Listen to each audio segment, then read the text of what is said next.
Hola, muy buenas a todos. Mi nombre es Mike y sean bienvenidos a su podcast Análisis Católico, un podcast donde analizamos obras y fenómenos de la cultura actual desde una perspectiva católica. Pueden encontrarnos en iVoox, Spotify y YouTube. Hoy analizaremos la película de Noé. Me encuentro el día de hoy con los mismos personajes de siempre. Hola Francisco, ¿cómo estás? ¿Qué más? Buenas noches. Y me encuentro también con Alejo. Hola Alejandro, ¿cómo estás? Bien, bien, gracias a Dios. Bueno, me alegro mucho. Como ficha técnica de esta película tenemos a Darren Aronofsky como director. Él también es el encargado del guión y de la producción. Esta película se estrenó en el año 2014.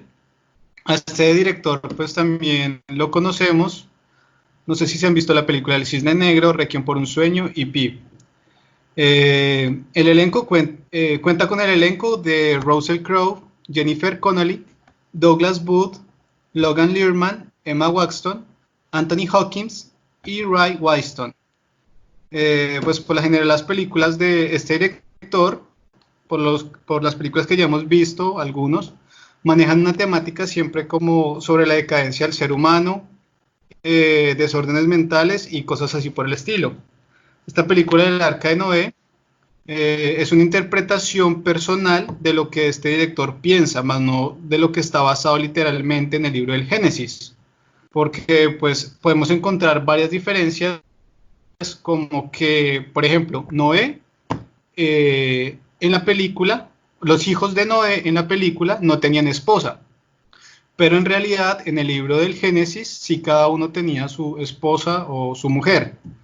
También está lo de los vigilantes o monstruos de piedra, que son una interpretación que él da de los gigantes que se nombran en el libro del Génesis, capítulo 6, versículo 4, y la Biblia sí menciona la palabra gigantes, y que se engendraron por medio de los hijos de Dios con las mujeres del hombre. Pero esto de hijos de Dios no hace referencia a ángeles, sino hace referencia a los hijos de Set, no a que los ángeles hubieran bajado pues a tener relaciones con las mujeres. Pues en la película también hay una batalla de los descendientes de Caín contra los descendientes de Set, y pues esta batalla pues no está en la Biblia. También al final en la Biblia Noé entra en cólera y maldice a Cam, porque pues él se burla de Noé, porque Noé sembró un viñedo, se emborrachó y quedó desnudo en la playa. Y en la película pues simplemente Cam se va por iniciativa propia, por odio a su padre. No sé si alguien quiere agregar alguna diferencia entre la Biblia o alguna referencia más de la película. Bueno, pues hay bastantes, se tomaron bastantes libertades, bastantes licencias artísticas. Como que Tubal Caín, que es el principal villano de esta película, porque de alguna manera hay villanos en esta película. Realmente no es algo así como alguien sumamente malo y perverso. Realmente era el suegro de Noé. Y es algo que no menciona la película.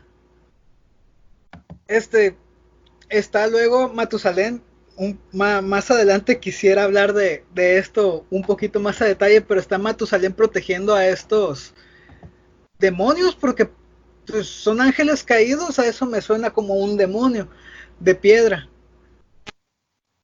Entonces sí rompe un poquito lo que viene siendo el canon bíblico. Raúl, ¿quieres agregar algo? Pues yo voy a aquí pues hacer un poquito de abogado del diablo, digámoslo así. Y voy a defender el autor. ¿En qué sentido? En el sentido de que él nunca dijo que la película era una adaptación bíblica. Y digamos que según las personas que saben del tema, y teniendo en cuenta quién es Darren Aronofsky, que él es un judío, pero es un judío ateo, curioso, ¿no? Es, digámoslo así, como para, digamos, para los oyentes que no entienden de eso, es que el judaísmo es tanto una religión como una cultura. Entonces mucha gente pertenece al pueblo judío, pero no es de religión judía. De hecho, Israel es uno de los países más ateos del mundo, que la gran mayoría de la población se declara agnóstica o atea, aún siendo judíos, porque se hacen parte pues de esa cultura y de esas tradiciones. Entonces tenemos que el judaísmo es en sí un conjunto de tradiciones y doctrinas que mucha gente, incluso personas no hebreas, siguen. Una de estas tradiciones es la Cábala, que tiene su origen más o menos en el siglo II. Es una doctrina muy antigua que tiene una base gnóstica. La Cábala es básicamente pues como una disciplina y escuela del pensamiento esotérico y tiene una relación con los esenios y con el judaísmo hasídico. ¿Cuál es el centro, digámoslo así, de la Cábala? La Cábala lo que dice es que los textos sagrados judíos contienen una serie de información codificada, lo que es la Torá, el Talmud y otros textos de los judíos. El libro de Enoch, por ejemplo, contiene una gran información codificada y que lo que hace este nuevo gnosticismo es traernos esa información oculta y codificada que se encuentra en los textos sagrados.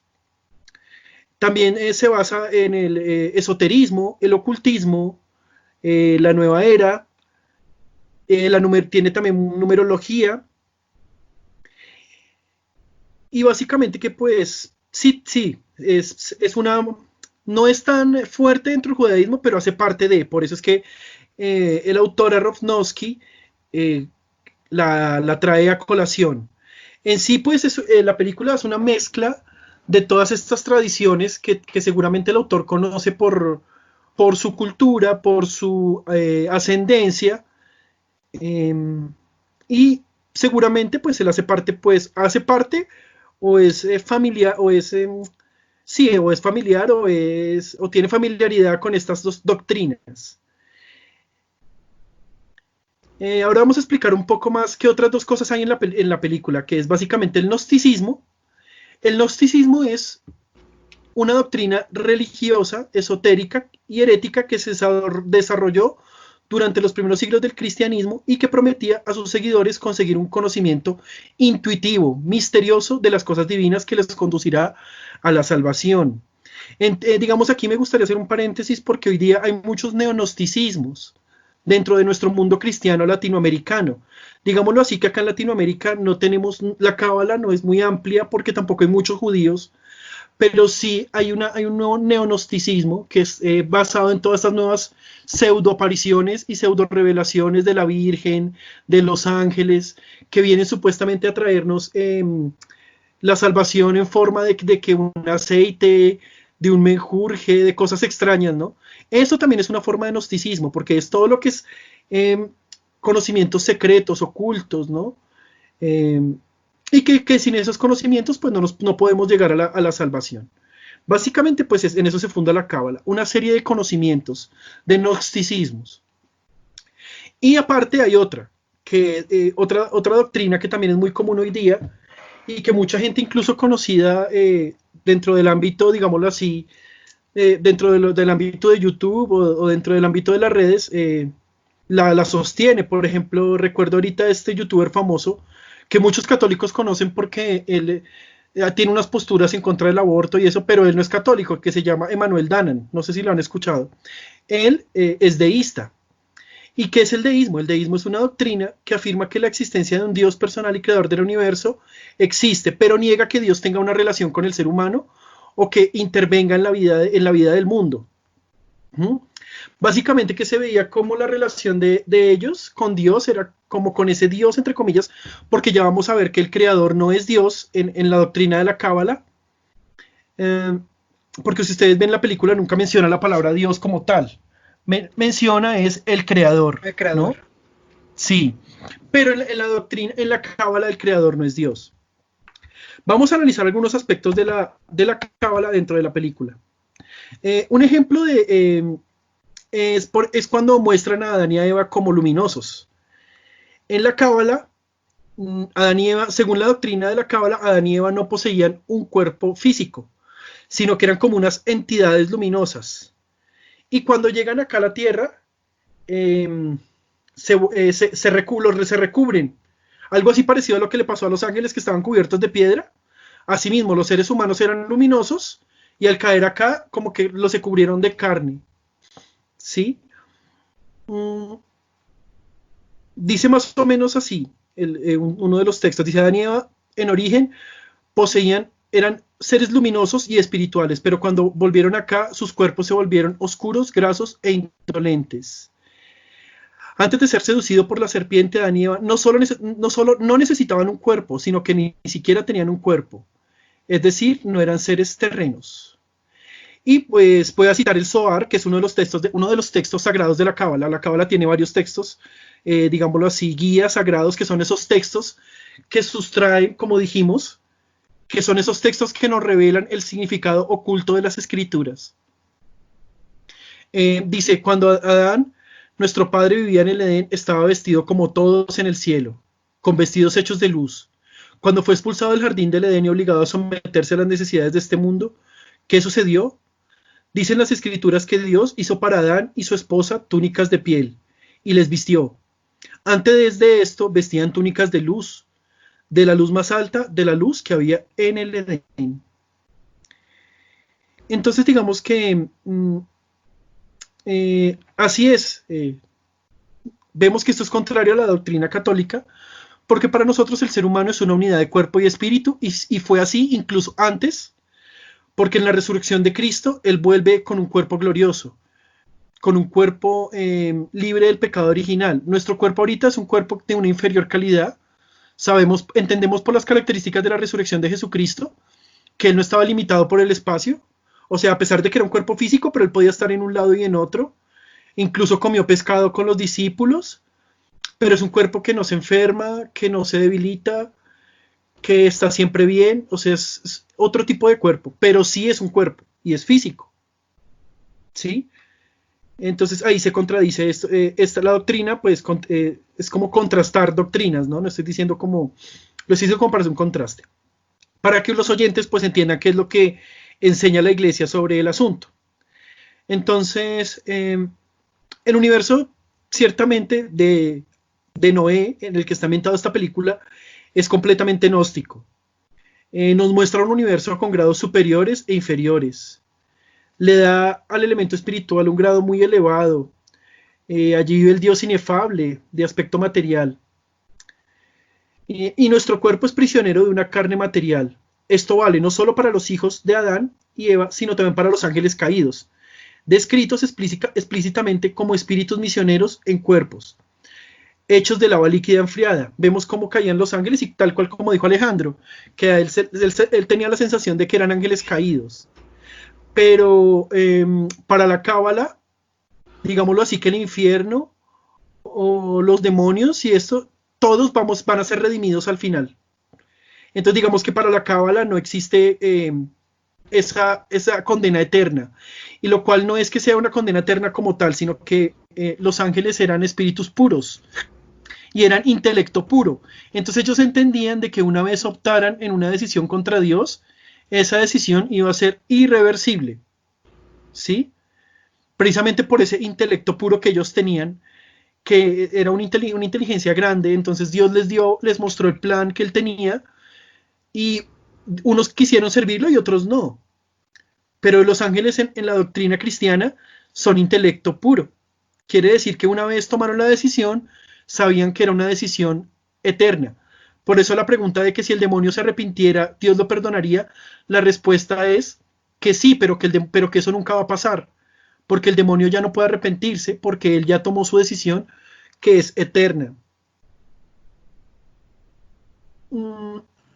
Estos seres, digámoslo así, gnósticos, son los que se llama arcontes. Son una especie de, más que ángeles, son como unos pequeños dioses, que son los que ayudan a Dios y al Creador a formar el universo visible. Y la Cábala pues tiene como toda una lista de estos seres. Por eso ahí en la película cuentan algunos, dan algunos de esos nombres, ¿sí? Entonces, básicamente, pues, para complementar esto que estoy diciendo, cito un pedacito del Zohar, que como dijimos es como el corazón de la Cábala, es el texto más importante. La Cábala como tradición tiene una cantidad muy grande de textos. De hecho, el Zohar es bastante grueso, es un texto bastante grueso. Y ahí en un apartado dice, todas las cosas de las que se compone este mundo, tanto el espíritu como el cuerpo, volverán al principio y la raíz de que han venido. ¿Sí? Entonces, esto es lo que le sucede a los monstruos de lava de la película. Se redimen y cambian de piel e incluso vuelven volando al cielo. Incluso hay una parte donde hacen referencia al Zohar. Porque cuando la familia de Noé vaga como por una tierra desolada, Sem le pregunta al papá, ¿es una mina Zohar? Y él le dice que sí. Y pues ese, pues como dijimos, es el texto corazón de la cábala. Otra cosa es, algunos de los nombres que Aronofsky le da a estos vigilantes, a estos seres, son por ejemplo Semiasa, Magog, Gog, Ramel, y pues son todos seres demonios conocidos en la tradición mística judía. No solo en la cábala, sino también están en el libro de Enoch. ¿Sí? Entonces, ¿qué es lo que pasa? Por eso es que también ellos tenían la piel de la serpiente. Porque en la película la serpiente como tal no es negativa tampoco. Porque básicamente la cábala, ¿qué es lo que dice? Que todo lo creado por Dios no se puede degenerar. Entonces, en la cábala nada es totalmente negativo, nada está maldito para siempre, ni siquiera el demonio, ni siquiera la serpiente. Llegará un tiempo en el que incluso él recuperará su nombre y su naturaleza angélica, como ya dijimos. Ahora vamos a hablar un poquito del creador, porque en la tradición gnóstica, cabalística, el creador y Dios no son la misma persona. Disculpa, Francisco, esto parece que hay muchas referencias de ¿qué? De Neon Genesis Evangelion, ¿no? Sí, claro, algunas. Suena Por ejemplo, claro. Suena el intro de Neon Genesis Evangelion ahí. Ta, ta, ta, ta, ta. Sí, digamos que para los que Evangelion es una obra que toca también algunos temas de la cábala. Para las personas que, como en mi caso, hemos leído un poquito, porque yo no es que me he metido mucho en el tema, pero los que conocemos un poco de la cábala, sabemos que Hideaki, el creador de esta serie, es practicante también de esa gnosis, de esa tradición cabalística. Y de esa tradición, la gente cree que la película, la serie, trata sobre cristianismo, porque tiene nombres, ¿no? Que Neon Genesis Evangelion, y sale Adán, y aparece un ser crucificado. Entonces, la gente siempre piensa que que es una serie que trata sobre cristianismo, e incluso hay gente que dice que ha leído la Biblia para entender Evangelion.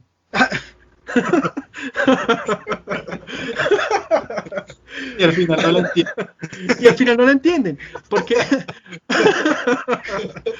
Porque esta serie se basa en la cábala. Entonces, volviendo al tema del creador. Bueno, tampoco es que vayan a leer la cábala para entenderla. No. No, digamos que lo que quiero hacer acá es como un contraste para que los oyentes entiendan por dónde va la película, por qué la película tiene esas características, de dónde salieron esas características y cómo esas doctrinas están escondidas también en muchas cosas que tenemos alrededor hoy día. Por ejemplo, eso del deísmo. ¿Cuánta gente no es deísta? O sea, gente que si dice sí, yo creo en Dios, pero que a la hora de la verdad no tienen una relación con Él o no quieren saber nada de Él. Entonces, digamos, es como para que también ustedes tengan elementos de juicio y puedan comprender estos fenómenos también. Después dicen como mamá, unos católicos me mandaron a leer la cábala, todos poseídos después. No, precisamente yo me tomé la molestia de traer las referencias y de leer para que ustedes no la lean y se queden solo con lo que dice este podcast, porque en serio que meterse en eso no es muy recomendable, en lo que es el Zohar y todos esos textos gnósticos, no es un tema recomendable. No porque tengan algo nuevo ni nada, sino porque no tienen nada provechoso, digamos, usted no va a encontrar algo bueno ahí. No me refiero a que eso sea malo o que las tradiciones de ellos sean malas, no, pues está bien, son de ellas, pero a nosotros como católicos no nos ayudan mucho. Es como si uno de católico se pone a leer el Bhagavad Gita, que son los textos sagrados hindúes, o los Vedas, no tiene mucha, no es que sea algo que me ayude mucho a mí en mi fe, ¿sí? Entonces, Vamos ahora a hablar un poquito de la figura esta del creador. Cuando los gnósticos hablan del creador, no hablan de Dios, hay que tener eso muy claro. En nuestro mundo que recoge los frutos del cristianismo, el término creador denota pues a Dios. Entonces cuando digamos en la serie hablaban del creador, yo creo que pues todos en su mayoría pensaban, está hablando de Dios, pensaban eso, pero falso. El creador del mundo material es como un ángel, digámoslo así, o como una divinidad de menor nivel. Algo así como la gran raza suprema de Evangelion. Es un hijo de la divinidad de bajo nivel, ignorante, arrogante, celoso, exclusivista y violento. Es el responsable de la creación del mundo no material de carne y materia. Y él mismo es tan ignorante respecto del mundo espiritual que se imagina como el único Dios y exige obediencia absoluta. Los gnósticos le conocen por el nombre de Laldabaoth. Entonces este creador intenta mantener a Adán y a Eva lejos del verdadero conocimiento de lo divino. Y por eso cuando se enfada con la serpiente los expulsa del paraíso. Aquí este creador es malo porque no le gusta el conocimiento. Y la serpiente aparece como la buena, como la que les quiere abrir los ojos y la que les quiere mostrar pues la verdadera sabiduría y el verdadero conocimiento. Es así. Entonces en este universo gnóstico hay una infinidad de variedades de lo que se puede entender como Dios y de lo que se entiende como la serpiente. Y la serpiente representa lo verdaderamente divino. Y las afirmaciones del creador son falsas. Es por eso que el papá de Noé le va a dar la bendición con una piel de serpiente. Ahora vamos a tocar un poquito, pues voy a tratar de ser lo más resumido posible para hablar de la serpiente. Recuerdan que cuando la película comienza cuando Lamec, el papá de Noé, está a punto de bendecir a Noé con la piel de la serpiente. Y entonces él se envuelve esta piel en el brazo para tocar al hijo, pero entonces antes de que terminen el ritual, llega Tubal Caín y mata a Lamec y se queda con la piel de la serpiente. Entonces pues en esa primera escena nos podemos dar cuenta que Noé no recibe el beneficio que supuestamente le iba a dar esa piel de serpiente. ¿Sí? Luego la piel no se enciende más. Cuando Tubal Caín coge la piel, ahí no se le enciende. Se dan cuenta que la piel de la serpiente como que se ilumina, pero cuando Tubal Caín la toca, no se ilumina. Y es por eso pues que digamos que en la película todos conocen al creador y digámoslo así que se ve a Tubal Caín y a su clan como los malos. Pero incluso también Noé se muestra un poquito malo a veces, ¿no? Entonces ahí también hay como una relación con lo que dice el Zohar. El Zohar dice, 2 seres tuvieron relaciones con Eva, Adán y Nasash, la serpiente. Y ella concebió de ambos, dio a luz 2 hijos, cada uno siguió su progenitor masculino y sus espíritus se separaron, uno por un lado y el otro por el otro. Y así como su carácter por parte de Caín, hay todo tipo del mal por parte de Abel, una clase más misericordiosa, pero no del todo buena. Como un buen vino mezclado con el malo. Entonces en esta película no es que algunos fueran los buenos y otros los malos, no. Estaban los malos y los no tan malos, por decirlo así, según la tradición de la cábala.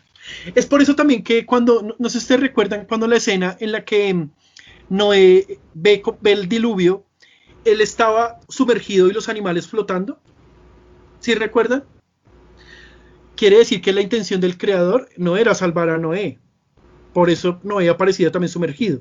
La misión del creador era que ayudara a los animales a meterse al arca, se fueran en el arca y se murieran. O sea, eso era como salvar a los animales y luego él se muriera. Ellos se murieran. Bueno, toda esta divinidad del mal que quiere destruir a todos. En la cábala también hay una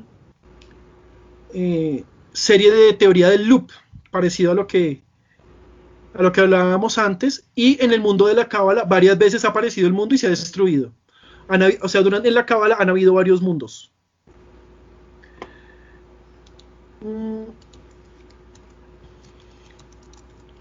A ver, vamos a ver qué otro aspecto podemos tratar con la cábala.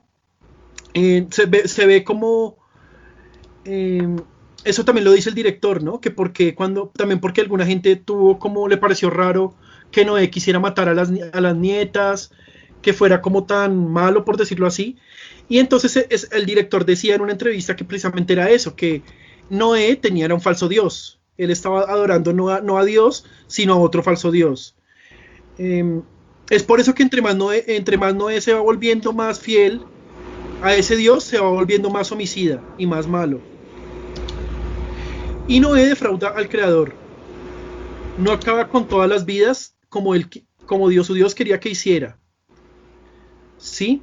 Y por eso, pues, él tuvo esto bueno. Entonces, ustedes recuerdan, ya para cerrar esta parte de la cábala, recuerdan cuando en la pelea de Noé con Tubal Caín, cuando Noé recupera la piel de la serpiente y se la pone y le brilla, ahí es que él se arrepiente de matar a las niñas. Porque como quien dice, el espíritu de la serpiente, que la serpiente como es la buena en la historia, fue la que lo libró del influjo del creador, que es el malo. Y por eso es que después, no sé si se dieron cuenta de ese detalle, que cuando Noé vuelve a tener contacto con la piel de la serpiente, es cuando él vuelve a ser, digámoslo así, bueno. También esas cosas gnósticas tienen varias perspectivas, ¿sí?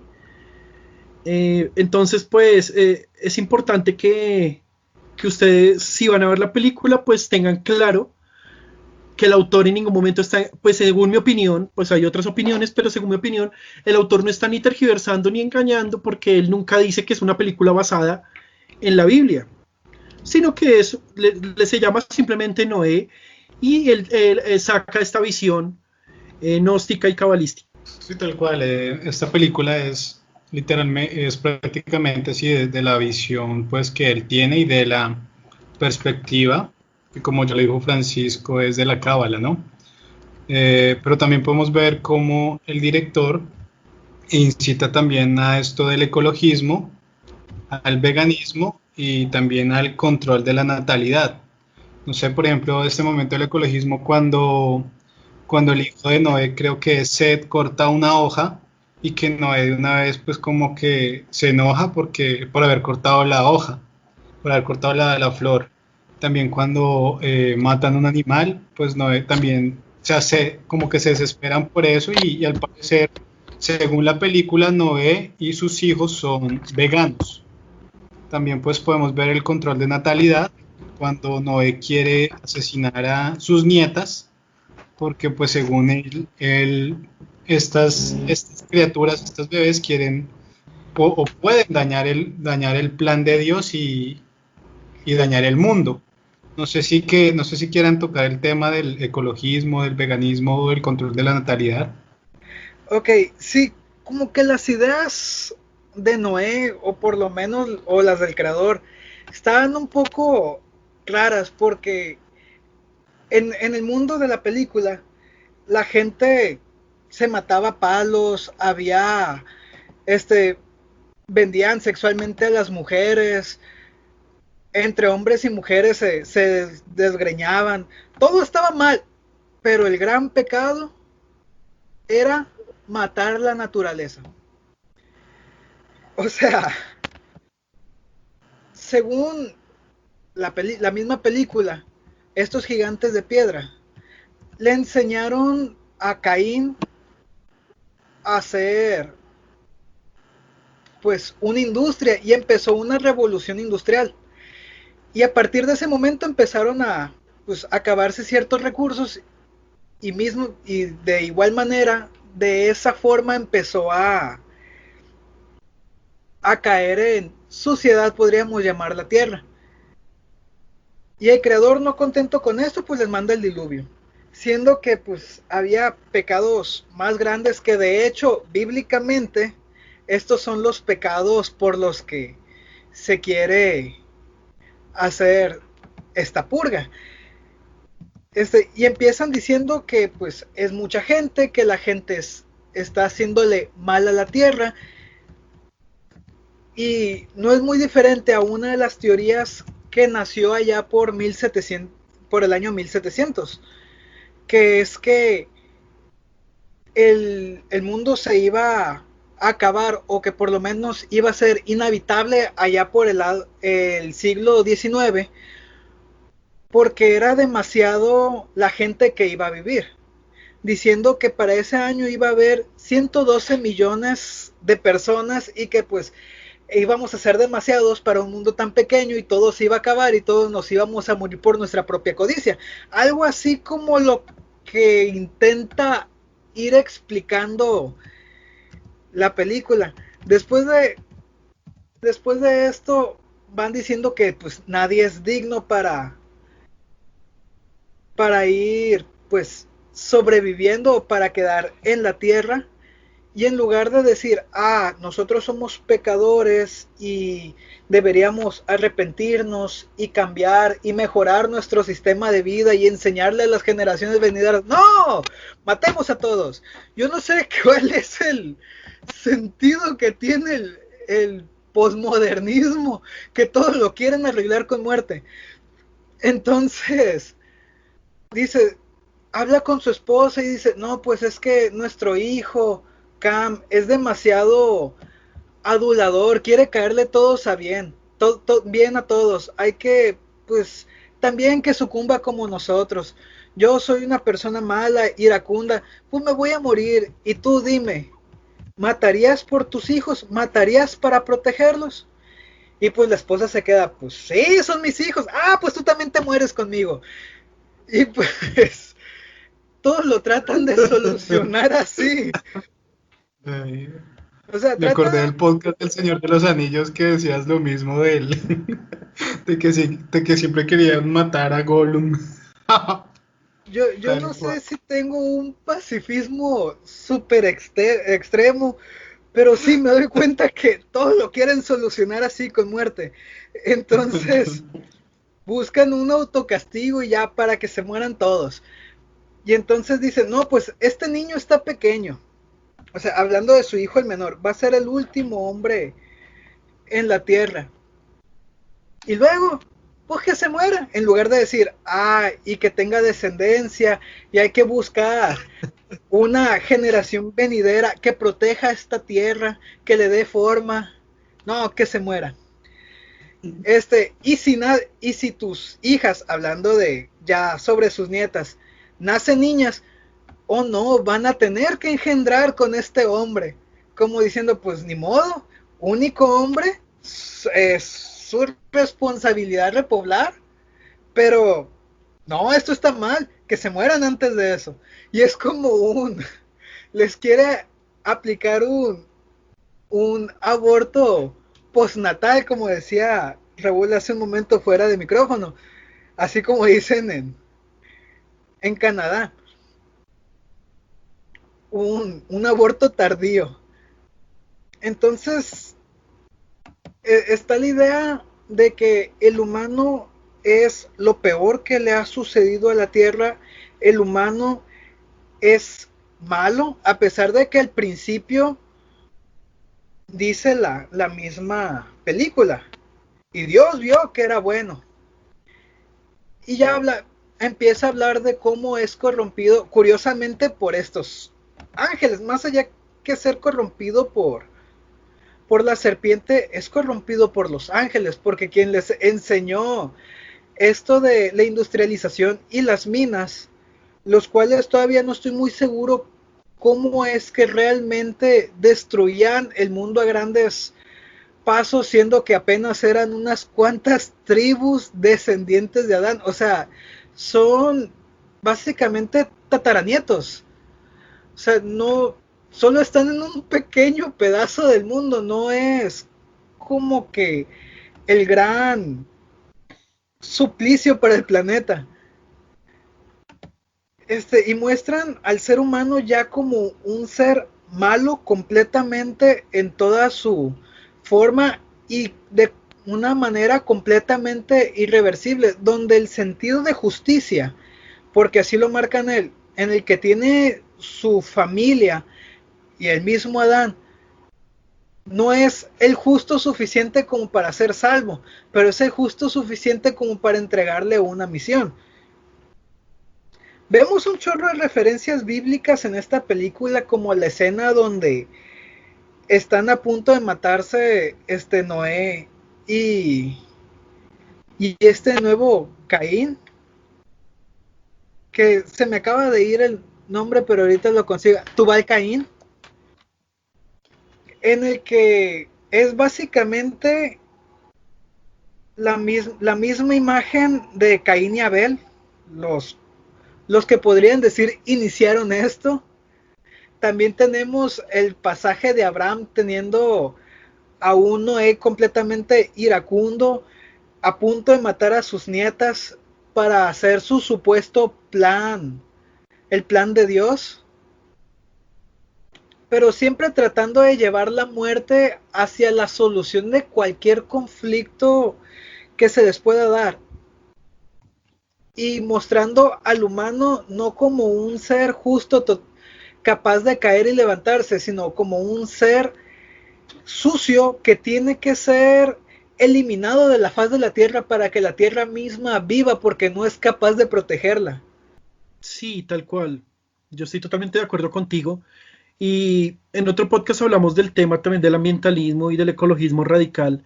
Básicamente, ¿qué es el ecologismo radical? Es una vertiente ideológica del ecologismo que no es contrario a nuestra fe cristiana, pero sí el ecologismo radical.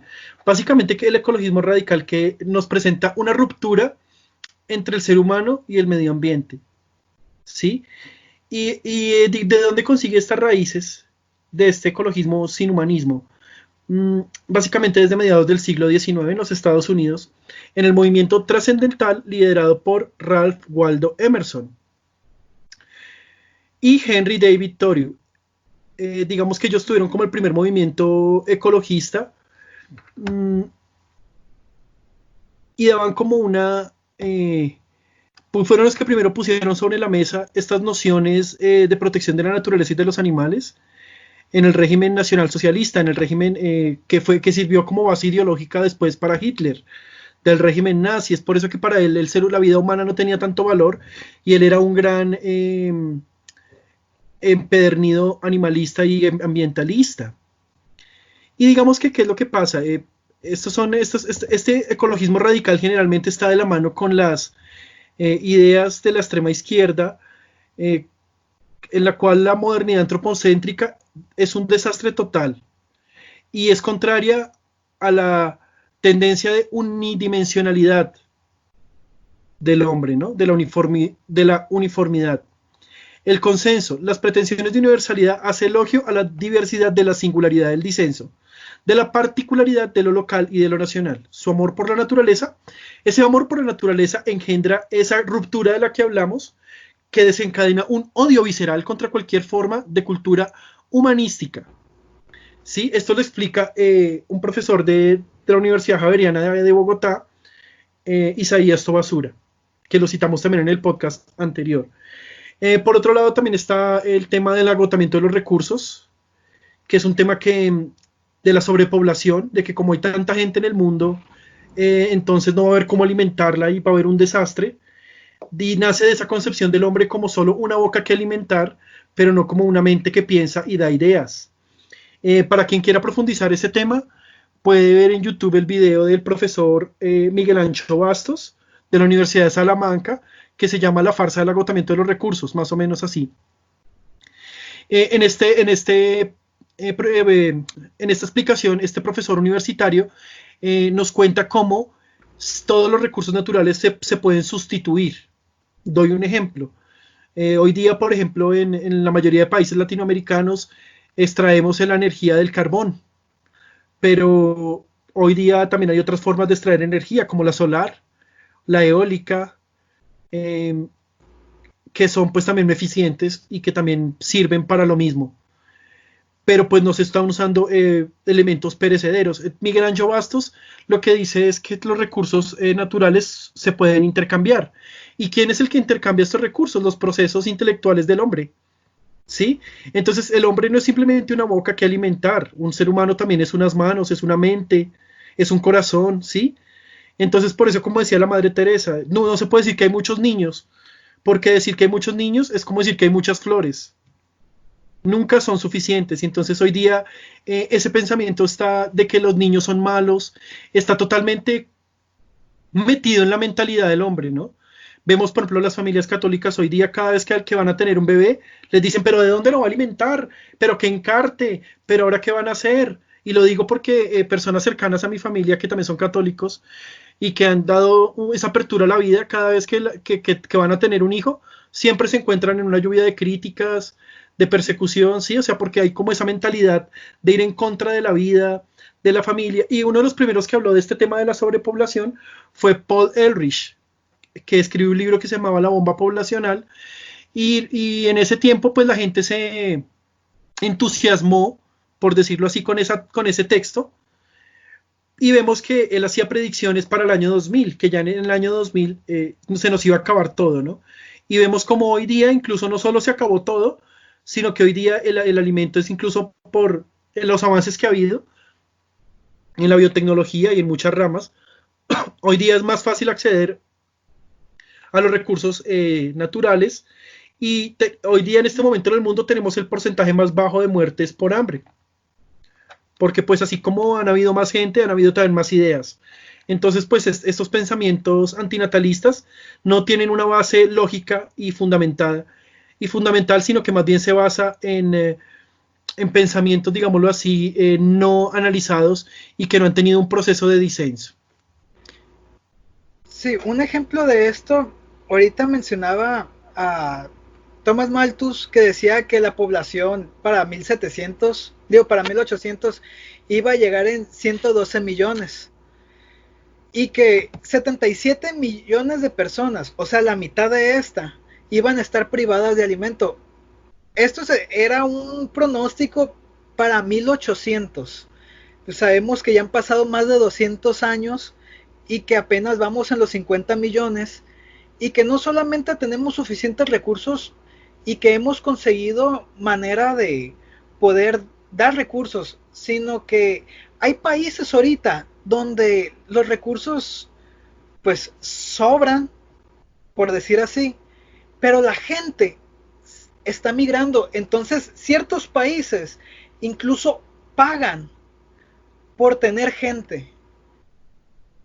Entonces están habiendo comunidades fantasmas, están perdiendo comunidades, están perdiéndose ciudades, porque la gente no se está quedando ahí y el gobierno está pagándole a extranjeros para que vayan a vivir ahí. Sí, tal cual, igual esto pues del control de natalidad, eh, vamos a hablar también un poco de lo que decía Pablo VI en Humane Vitae, que hablaba también sobre la responsabilidad que tenemos como cristianos, como familia, también como pues, lo que se le delega a los sacerdotes, a los obispos y a las autoridades, que no son métodos de matar a la gente, así como dice Alejo, sino más bien de tener un control de natalidad, pero responsable y dependiendo a la educación cristiana moral y a la ética, ¿no? Que es esta educación de la sexualidad, pero en castidad, en pureza y natural.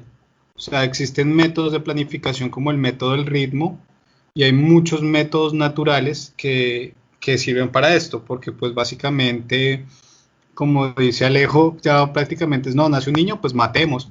No, es que está pobre el niño, pues matemos al niño. Entonces, esto también es importante tenerlo en cuenta, ¿no? Que no es simplemente el hecho de que todos vamos a nacer sin oportunidades, porque hay muchos ejemplos de vida de personas que nacen en situaciones precarias, pero pues Dios a todos nos dotó de un entendimiento, de facultades para poder pues llevar la vida a cabo, ¿no? No es solo que Dios lo mande a uno acá a este mundo y ya, válgase así, sino Dios siempre está acompañándonos y siempre lo tenemos de nuestro lado. Entonces también es importante eso, ¿no? Tener que cada persona viene a este mundo con ideas y con proyectos para mejorar las cosas. No sé si alguien quiere aportar algo más. Pues sí, yo quisiera que entráramos un poco en el tema de la Humane Vitae de Pablo VI, porque él en esta encíclica básicamente que explica un poco en su tiempo, ¿no? Estamos hablando en mediados del siglo XX. En su tiempo hace como una radiografía de lo que, de las consecuencias que iba a traer el mundo la trivialización de la sexualidad, ¿no? Por ejemplo, con estos métodos de control de la natalidad y todo lo que en esto ha desembocado. Pues bueno, básicamente la Humana Evite también habla de los métodos de planificación, que esto pues corresponde también al Estado, nos corresponde a todos educar a las generaciones para que tengamos en cuenta que la humanidad tiene que venir es por amor. Bueno, básicamente la Humana Evite también nos habla de los métodos de planificación y que no sería pues adecuado que las instituciones, o sea, el gobierno o el Estado como tal propongan un método de planificación, como prácticamente pues ya se está viendo que la gente está impulsando ahorita la práctica del aborto, las pastillas anticonceptivas y todas estas cosas. Pues una vez no alcanza a comprender la magnitud de esto, pero por ejemplo, cuando una mujer o cuando el hombre eh, toman un método anticonceptivo, lo que hacen es que pueden degradar a la mujer, la pueden tomar como objeto. ¿Por qué? Porque básicamente las relaciones sexuales o la intimidad que se tiene con la mujer tiene que ser en el matrimonio para establecer, o sea, para crear vida. Entonces, pues las personas que se cuidan y utilizan métodos anticonceptivos, pues pueden caer más a la infidelidad, a ser más promiscuos, porque pueden tener relaciones con cuanta persona quieran, sacando de la ecuación, pues tener hijos, que es básicamente el problema que ellos ven. En cambio, que los hijos dentro del matrimonio, pues son bendiciones y son cosas, bueno, no cosas, pero es lo que a Dios le agrada y es proyectos de vida que son para la gloria de Él. Entonces, por esto la Iglesia siempre ha estado en contra del aborto y siempre ha propuesto, como ya dije antes, métodos naturales como el método del ritmo. Incluso si llegase a fallar este método por X o Y motivo, en el matrimonio siempre se tiene que tener en cuenta que cualquier acto o práctica sexual siempre se tiene que estar predispuesto a la procreación. O sea, no simplemente es que, bueno, pues esto pasó y ya fue un error, no. Simplemente hay que tener en cuenta que todas estas cosas son porque así Dios lo permite y es lo sano y es lo apropiado. Por eso hay que tener las relaciones y la iglesia siempre invita a la castidad, a tener las relaciones dentro del matrimonio, porque dentro del matrimonio ya todo es planeado y también habla de esto sobre que la pareja que uno tiene como esposa o como, bueno, la pareja que uno tiene como esposa, más bien es el proyecto de Dios que Dios ya tenía predispuesto para nosotros. Entonces no son cosas tampoco hacia el azar. No sé si quieren hablar algo más. Pues yo quiero hablar un poquito de las consecuencias que ha traído al mundo esta trivialización de la sexualidad. Básicamente, ¿de qué nace esto? De la ruptura de mayo del 68 en el tema de la revolución sexual y todas las consecuencias que vemos hoy día, ¿no? Por ejemplo, todas las consecuencias que estamos viviendo hoy día del no seguimiento de las recomendaciones de Pablo VI, que dio en esa, y en su momento esa encíclica fue muy criticada y muy atacada, precisamente porque en esa época estaba con harto furor lo del tema de la sobrepoblación, más furor que hoy día, porque el furor lleva muchos años y no se ha detenido. Hoy día hay gente todavía que cree en la sobrepoblación, ¿sí? Y bueno, eso es una cosa que es. Entonces, básicamente, ¿qué es lo que nos ha traído de la contracepción? Por ejemplo, ha desencadenado, digámoslo así, bueno, vamos a hablar de las consecuencias por encima. Una de ellas, por ejemplo, ha sido la explosión de las enfermedades de transmisión sexual, porque digámoslo así, que se ve como que lo más peligroso que puede pasar en una relación es la concepción, ¿sí? Entonces, desde que usted logre evitar la concepción, no importa lo demás. Vemos, por ejemplo, en Uganda, que es un país pequeñito, que queda en el África subsahariana. En este país había una tasa de VIH altísima, de no recuerdo ahorita la cifra exacta, pero se redujo en un 20% luego de que el presidente recomendara a los habitantes tener relaciones en el matrimonio únicamente y castidad hasta el matrimonio. Precisamente porque la consecuencia de toda esta promiscuidad es esta explotación de las enfermedades de transmisión sexual, pero no terminan ahí. Digamos que también hoy vemos como la problemática de la esclavitud sexual, de la trata de blancas, es algo que los gobiernos no han podido controlar, ¿sí? La explosión de nuevos movimientos como el movimiento NAMBLA, que es el que busca la legalización de la pedofilia y que está asociado al movimiento LGBT.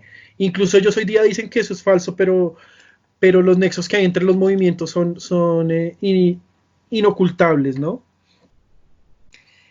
Todos estos movimientos de relativización del cuerpo, de los niños, de las mujeres, de los mismos hombres, de objetivizar el cuerpo, ha traído como consecuencia todas estas cosas, toda esta destrucción y toda esta degradación de la sociedad, no solo a nivel moral, sino también a nivel físico, a nivel de dignidad. Cada vez la dignidad del ser humano se va rebajando más. Y son las consecuencias pues de lo que explicaba Pablo VI, ya que una encíclica que ya tiene más o menos unos 70 años de haber salido, 70, 60 años de haber salido, y nos da esta radiografía tan profética de lo que vemos hoy en la sociedad. Entonces, pues, también lo que es limitar la procreación. Limitar la procreación ha traído también como consecuencia lo que explicaba Alejandro, ¿no? Que muchas ciudades muchas culturas están desapareciendo, muchos países no tienen forma de reemplazar su población. Entonces, pues hoy día se ve, muchos países incluso han declarado la falta de población como un problema de salud pública, como es el caso de Corea del Sur o de Japón. Entonces, pues son temas que vale la pena analizar, y las consecuencias de separar, de eliminar la procreación y de eliminar y de utilizar y de relativizar el cuerpo humano y la sexualidad humana. Ok, bien. Entonces creo que hablemos de los actores y de los momentos favoritos. Bueno, ¿qué de actores, a ver, de los personajes, qué tal les pareció el papel de Russell Crowe como Noé? ¿Alejo? Como Noé, no se me hace un Noé porque pues yo estoy acostumbrado a la versión bíblica. Pero me gustó, está bien, no tuve yo creo que problema con ¿Y Francisco? ¿Y qué tal te pareció Noé, Francisco? Pues a mí ese Noé, pues es que ese es el Noé cabalístico, entonces pues, no, como dice Alejandro, no es el Noé que estamos acostumbrados, que sería un señor ya mayor, ¿no? No tan hormonizado, pues, no tan no tan, sí. Entonces, pues este Noé, digámoslo así, que va degradándose con el paso de la película, como lo explicamos antes, ¿no? Que a medida que se va uniendo hacia este ser maligno que llaman el creador, él se va degradando, ¿no?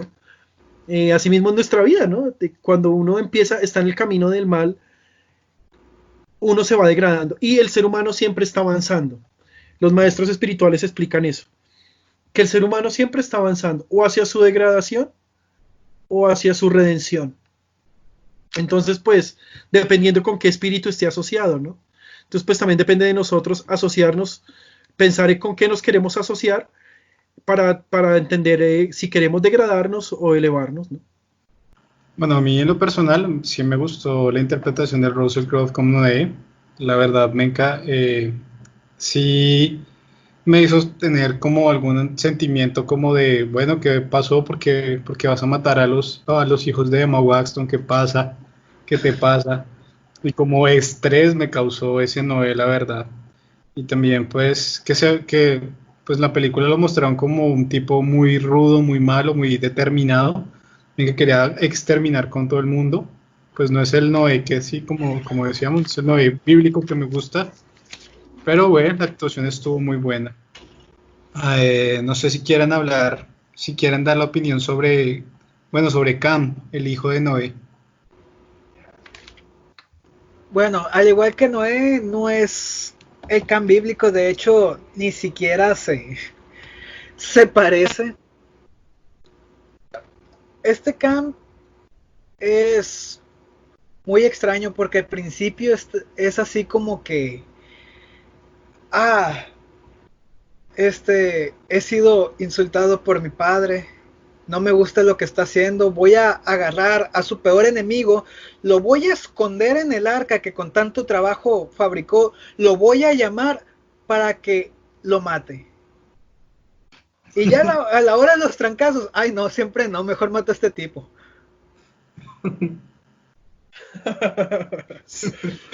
Y al rato, entonces Camp ya tiene como que una pequeña redención. Al rato sucede la escena donde está Noé embriagado.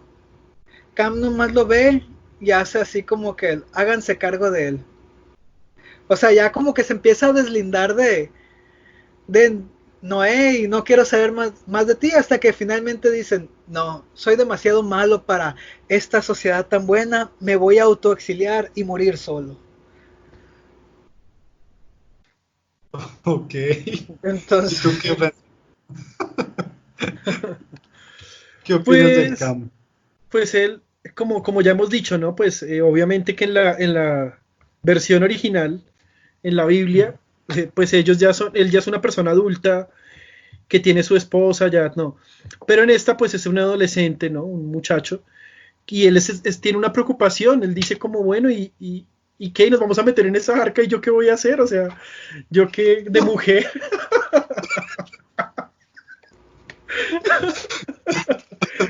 ¿Y procreación qué? Y mi descendencia, sí, o sea, él se preocupaba por eso, ¿no? Y me parece muy interesante cuando él le dice como, pero yo quiero ser un hombre, de verdad, ¿no? Y entonces el papá le dice, no, como que no, sea hombre haciendo caso, sea hombre haciendo otras cosas. sí, Entonces, yo quisiera hacer un paréntesis ahí. cuenta. Esa es una de mis frases favoritas de la película, donde dice, oye, ¿yo cuándo voy a ser hombre? Y Noé le contesta, vas a ser hombre cuando hagas lo que tienes que hacer, refiriéndose al trabajo manual. Y yo me quedé, ¡oh! Es cierto. O sea, no se trata de ser hombre porque tienes una mujer de lado, se trata de ser hombre porque estás, en este caso es hacer las cosas de hombre, pero es cuando eres responsable, cuando empiezas a hacer lo que te corresponde, cuando empiezas a ser obediente con tus superiores. O sea, es como que de lo poco rescatable está ese instante en el que yo me quedé, wow, es cierto. No, sí, tal cual. Sino que también, digámoslo así, bueno, hay muchas personas que han alcanzado la plenitud y no es que sea fundamental tener una mujer al lado para desarrollarse como hombre. Eso es totalmente cierto. Incluso nosotros en nuestra tradición religiosa, las personas que se dedican totalmente a Dios, como dice San Pablo, deben estar totalmente a Dios y deben vivir una vida célibe. Incluso también en la antigua Roma, Grecia, los filósofos se mantenían célibes porque la actividad sexual limita la actividad cerebral. Entonces, pues eso también es importante. Si uno quiere, digamos, ser inteligente o hacer... si en esa época ellos querían ser inteligentes y querían progresar en la sabiduría, tenían que ser célibes. Y estoy hablando pues, incluso de una era precristiana, pagana, ¿no? Y que incluso lo entendía así. Pero, pero en este caso, digámoslo así, eh, en lo que hablábamos de la sociedad actual, que es una sociedad egoísta, hedonista, ¿sí? Se ha perdido mucho el significado de lo que es la masculinidad. Como la masculinidad como eh, la masculinidad como ese acción de proteger a los débiles, de proteger a otros, de salir de sí mismo, y es lo que estamos perdiendo hoy día. Bueno, perdón, quise decir fue que la actividad sexual limita la actividad cerebral. ¿sí? Perdón, es lo que quise decir. Según lo creían así los antiguos griegos, ¿no? Pero entonces, en este caso, como explicamos, pues es diferente. Yo lo veo así, es una sociedad que la que vivimos muy hedonísticamente y por eso las generaciones hoy no quieren tener hijos y no quieren esa responsabilidad. Porque pues un hijo requiere dedicación, requiere tiempo, requiere esfuerzo, requiere acostarse a cierta hora, dejar de hacer muchas cosas. Y parte de lo que es la masculinidad es aprender a renunciar a eso por proteger a la familia. Entonces, él tenía esa preocupación que no tienen muchos hoy, ¿sí? Entonces, digamos que yo en ese momento como que compartía el estrés de él, porque yo decía como, ay, Dios mío, pero y se van a subir en esa barca y los otros dos no tienen, bueno, en fin. Pero pues sí, es me parece que él es mucho, que es que el personaje pues es realista, es lo que un muchacho en ese momento hubiera pensado, pues, de la edad que él tenía, también. Entonces, pues a mí me pareció un personaje creíble, me pareció una buena actuación y pues ya. Sí, totalmente de acuerdo con Francisco. Me parece que es un personaje eh, para la edad que él tenía, pues que iba detrás de sus ideales. Obviamente, pues como todo prepuber, no iba a estar de acuerdo con sus padres en algunas cosas y pues bueno, total ahí pues no ve como que no tenía la razón, hallaba más la razón a Cam. Entonces, la verdad, pues, el personaje me gustó bastante. Eh, ¿Qué puedo decir más de él? Sí, siempre hay inmersión en él, o sea, de que uno se familiariza con el personaje, así como, wow, y en esa situación, ¿no? ¿Qué haría? Y, oye, ¿por qué mi papá dejó morir a la chica que me gustaba? Entonces, la verdad, sí, fue una muy buena actuación de parte de Logan Lerman. No sé qué otro actor les pareció interesante. Yo creo que hablemos de Tubal Caín. ¿Qué tal les pareció Tubal Caín? Tubal Caín? Me agradó, es como salvaje, o sea, también fuera de lo bíblico. O sea, todo está muy fuera del canon. Todos. Pero Tual Caín era como un cavernícola evolucionado, o sea, era lo suficientemente salvaje como para querer resolver todo con violencia extrema, pero era lo suficientemente inteligente como para tomar decisiones, dirigir un ejército, este, mostrar su propia religión, podría decirse, y aún así tener también el mismo discernimiento en el momento del arca, que también es un momento que me dio mucha risa, donde dice, donde se está comiendo unos animales y le dice Cam, oye, pero si son los dos únicos de su especie, se van a extinguir. Bueno, ¿se extinguen ellos o me extingo yo? Ay, perdón, a mí esa escena me gustó mucho porque, También esa porque fue llega y mi dice, favorita, sí. es mi Me escena identifico. favorita porque llega y dice como, le dice, el muchacho dice como, ay, pero solo hay uno de esos pájaros y entonces le dice como, sí, pero solo hay uno de mí. Tal cual. Como dato curioso, la Biblia no dice que metió solamente a una parejita de cada animal, sino a 7 parejas de cada animal. Pero igual me dio mucha cura dentro de la película cómo manejan eso. Y Sí, claro. Tubalcain sigue teniendo también un poquito más de discernimiento que el que tienen los mismos personajes.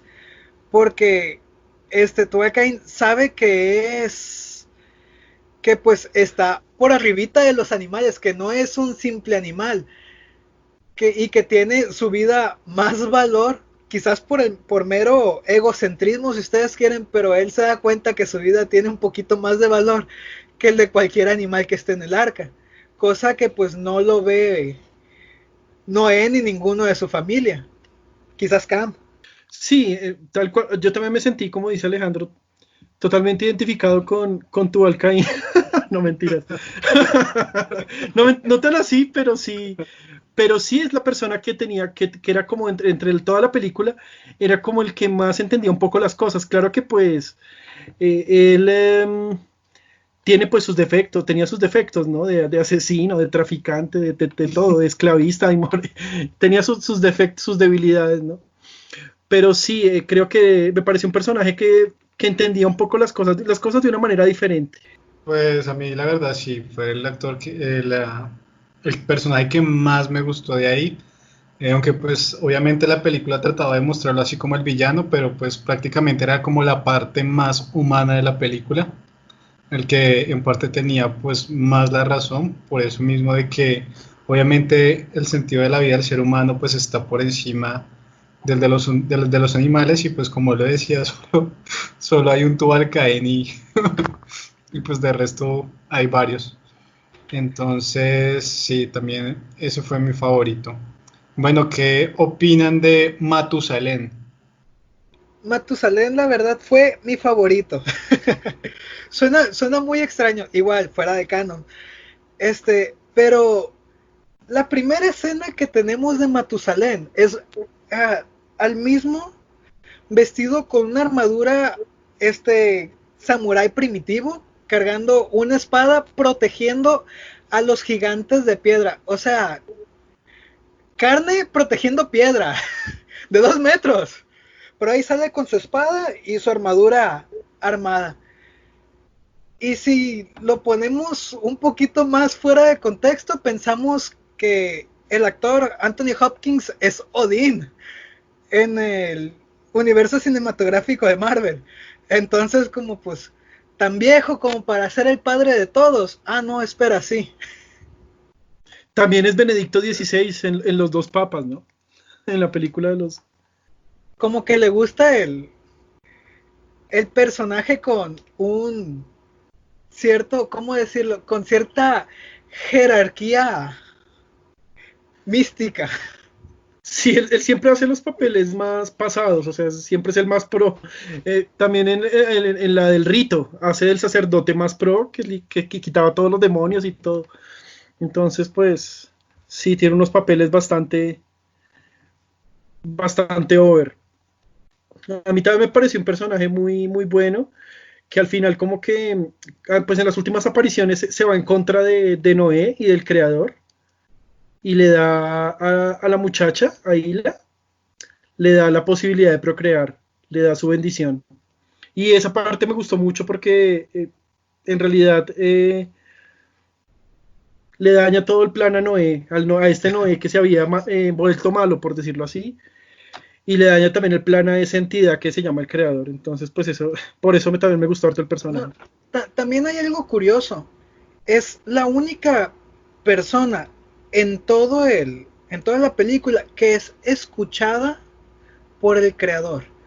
Porque si se dan cuenta, todo el mundo le pide y el personaje del creador, que es un personaje pues silencioso porque todo el mundo habla de él, pero en ningún momento se manifiesta, salvo al pleno principio cuando dicen que pues creó el mundo y en algún momento donde le hace caso a Matusalén. O sea, no se pronuncia con nada ni con nadie. Noé le habla y el creador guarda total silencio. El pueblo de Caín le habló por mucho tiempo y guardó silencio. Los gigantes de piedra le hablaron por mucho tiempo arrepentidos y guardó silencio. Ah, pero Matusalén dice, darles un futuro a esta familia y ¡pum! 2 hijos, 2 hijas. Entonces, sí fue como que la persona con una mejor relación, creador creado en toda la película. La verdad, pues creo que la actuación de Anthony Hopkins, pues como que no le dieron como que o sea, la importancia a este actor y yo pienso que pues lo mostraron muy poco. Yo pensé que pues le iban a dar como más protagonismo a Matusalén o a este actor porque pues como hemos dicho antes, siempre hace papeles como muy buenos, con mucha jerarquía, pues pensé que le íbamos a ver más. La verdad, pues eso casi, eh, no sé cómo decirlo, pero pues, o sea, casi no lo mostraron, entonces no me identifiqué con el acto, con el personaje, entonces pues yo paso. Si quieren, hablemos más bien ahora de la actuación de Jennifer Connelly como Namem o como Nam, la esposa de Noé. Ok, pienso que en actuación no encontré ningún problema, creo que sí es creíble. Ya dentro del personaje creo que sí le faltó un poquito más de sabor al personaje, a tal grado en el que no tiene más personalidad que solamente ser la esposa. Entonces sale, en las escenas que sales, solo hace el rol de la esposa, según yo. Que las que tengo más mentalizados son los momentos donde la hace de partera, donde le dice a Noé, pero son tus nietos, y donde le dice, sí, mataría para salvar a mis hijos, que es cuando Noé se vuelve loco también diciendo, también te vas a morir con nosotros. Entonces, como madre abnegada y buena esposa, tiene un gran papel, pero no sobresale de ahí.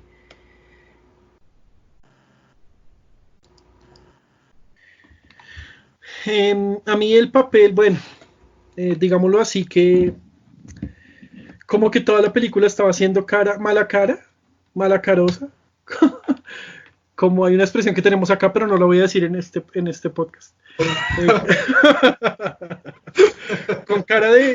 Con cara mala. Entonces, todo el tiempo tenía una cara de aburrimiento, como de Pero en cuanto a la, pues, digámoslo así, que si uno se pone en el lugar de ella, pues uno también hubiera estado con esa cara, ¿no?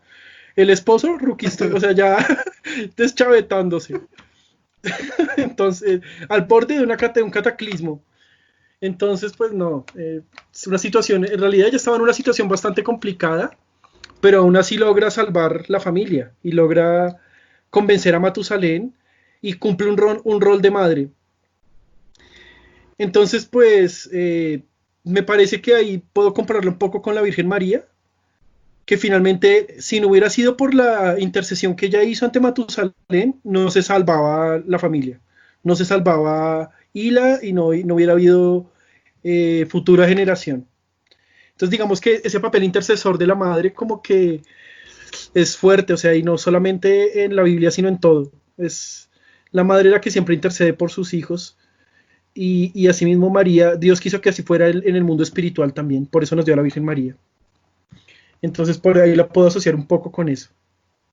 Sí, de hecho hablábamos de que tienen ciertas referencias, pero no sé si están muy escondidas o si ya es la costumbre de lo que estamos viendo. Pero por ejemplo, también llega el momento en el que Turel Caín le dice a Cam, toma, y le da un pedazo de carne, así como la serpiente o como Eva le da un pedazo de carne a Adán. Y de alguna manera, como con engaños o tratando de disuadirlo, le dice, es que tienes que comerlo para sobrevivir, para ser superior, y lo pone en un plano muy parecido a Adán y Eva. Entonces también esto lo pone como en un plano muy parecido a la intercesión que hace María. Ok, pues bueno, yo en realidad sí le creí como personaje, como esposa de Noé, totalmente, porque pues siempre estuvo ahí como apoyándolo en todos los momentos, a pesar de que pues ya se estaba deschavetando, y que pues siempre es importante tener esa figura de la mujer al lado de uno, para que pues bueno, en los momentos de que uno no estén las cosas acertadas, pues siempre hay otra persona que está a su lado apoyándolo a uno para caer en cuenta de las cosas que uno está haciendo. Entonces me pareció bien la comparación que hizo Francisco, porque pues bueno, ya tal cual en las cosas que no le agradaban, por así decirlo, las guardaba en su corazón, pero bueno, hubo un momento que ya no pudo más y intervino y aclaró las cosas, pero pues la verdad me pareció una actuación buena, a pesar pues de que no tenía muchas expresiones faciales, sino siempre era la misma, pero sí le creí como la esposa de Noé. No sé de qué otro personaje quieren hablar, que les haya gustado. De Hila. Ok. Dale, empieza, cuéntanos qué te pareció Hila. Bueno, Hila me parecía como, bueno, ella la rescata a Noé y su familia cuando estaban escapando de donde estaba Noé al principio de la película. Y me pareció una buena interpretación porque me pareció un personaje positivo, porque fue muy agradecida con la familia que la apoyó y que la adoptó. Y no solo fue muy agradecida, sino que fue fiel y fue y también pues estaba a favor de la vida, de que sus hijas vivieran y quería defenderlas y salvarlas, ¿no? Contrario a lo que pues quería Noé, que era cometer el primer aborto hubiera sido, ¿no? Como decíamos ahorita, que quería matar los niños, ella tenía en verdad un deseo de protegerlos, ¿no? Y sí, me pareció una buena actuación, me parece que el papel cumplió, que pues ella es una actriz que tiene, que pues a pesar de ser joven, pero ya como comenzó desde tan niña, entonces ya tiene un recorrido y tiene una buena experiencia en la actuación. Entonces pues me parece un personaje también creíble y con un trasfondo positivo de gratitud, de sencillez y de buena madre. Bueno, yo la verdad, pues me motivé al ver la película también porque pues estaba Emma Watson, entonces yo dije como wow, va a ser una película prometedora. Entonces dije, bueno, Prioridades. toca. Sí, prioridades. Eh, pues bueno, no sé si quieran hablar también pues de los otros hijos de Noé, de Sem y Jafet. Pues yo creo que de ellos no hay mucho que decir, o sea, ellos como que tienen no tienen muchas líneas y su papel apenas es como que los muestran, como que están ahí y ya. Es más, Sí, ni siquiera pues, en el caso de Sem, ni siquiera pudo hacer nada para defender a su familia ni nada, o sea, como que sí, fue como que están ahí y ok, y ya, next, eso fue todo. sí, tal cual opino igual. ¿Y tú, Alejo? ¿Quieres rescatar algo? No, siento que nada más estuvieron para rellenar. Algo así como, pues, ¿cuántos hijos decía que tenía la historia? No, pues, 3 Tres. hijos. Mm, ya hicimos el guión para uno. ¿Qué hacemos con los otros? Pues ahí ponlos a ver qué sale. Y no salió. Estén por ahí, sí, ahí. Estén dentro de Sí, la película, pero no hagan nada. como que a última hora leyó y dijo, había otros dos, métalos. Que sirvan para alzar a Noé. Sí, no, ahí. Yo la verdad pensé en un momento que Cam le iba a tumbar la esposa a Sem. O sea, dije como no, este Cam va a hacerle algo a Hila. Yo dije, no, ese muchacho ahí metido en una barca y solo. Creo que se va a pelear por Hila, pero bueno, no fue el giro que esperaba. Como cuando la novia del hijo del protagonista tiene más participación que el novio, que es el hijo. Sí, tal cual.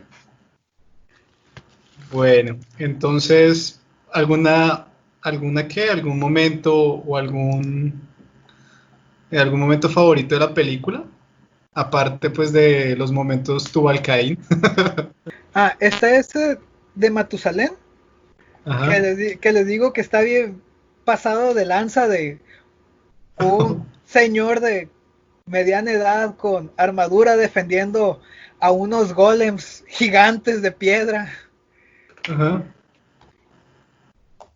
Y me llamó mucho la atención. No puedo decir que fue mi momento favorito, pero sí me llamó mucho la atención cómo se cuando estos ángeles empezaban a pues matar humanos. Algo interesante que noté. Los hijos de Seth no son humanos. Los hijos de Seth se refieren a los hijos de Caín como los hombres, los humanos.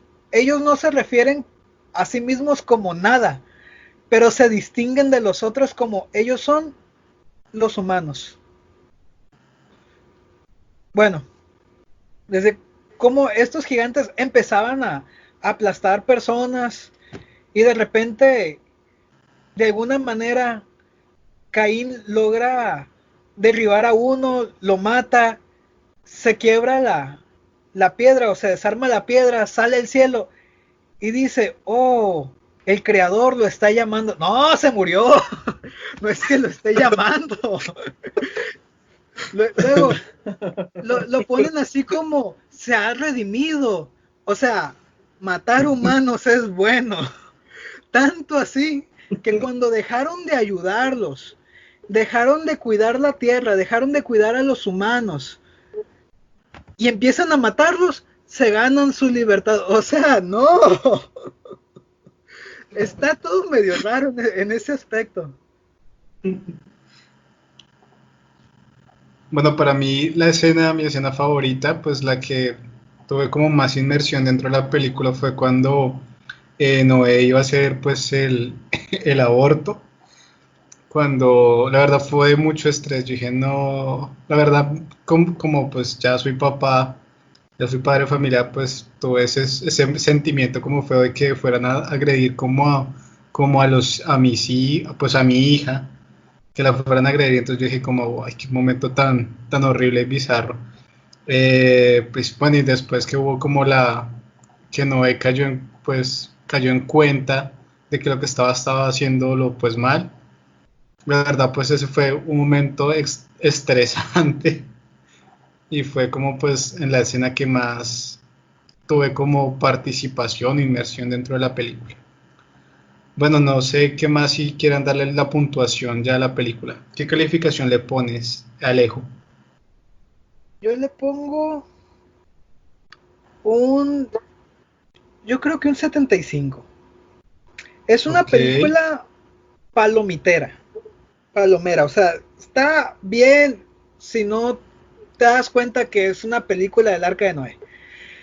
Está pasable así para ver los momentos de acción, porque sí es cierto, el pasaje del Arca de Noé no da para una película épica, no da para una película de guerra, no da para una película de problemas existenciales como lo maneja esta película. Pero el hecho que hayan agarrado una historia pues ya existente y que le hayan super metido un chorro de cosas, porque no creo la verdad que en el mismo Cabal venga las guerras que se echaron Noé y Caín y que está a punto de pegarle con la piedra y de repente sale Cam con un cuchillo y ¡suas! Lo mata. No, no creo la verdad que esté dentro del canon tampoco de ellos. Pero tiene muy buenas escenas de guerra. La escena de la pelea entre los humanos contra estos ángeles de piedra se me hizo muy buena. En efectos visuales son buenos. La historia sí como que se tambalea un poco porque está bebiendo directamente de la historia de Noé. Pero está entretenida, la vería otra vez un próximo año. O sea, no me la volvería a echar la próxima semana como lo haría con otras películas. Pero está bien, a secas. ok, Bueno, ¿tú qué, Fran? pues yo le doy un poco más bajito, yo le doy como un 6 más o menos, sí, un 6. ¿Por qué? La verdad es que la película en sí, pues, como dicen, ¿no? O sea, sabiendo que no tiene nada que ver con la Biblia, pues es una película para el domingo, como dice Alejandro, con palomitas, cumple.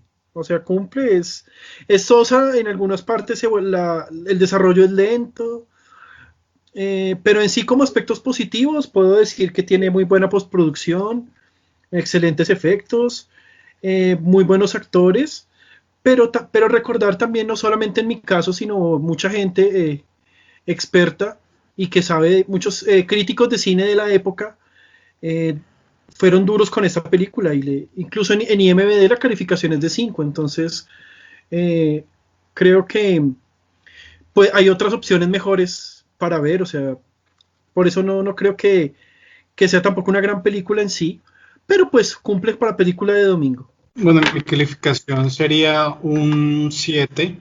La película, pues, me gusta la fotografía demasiado.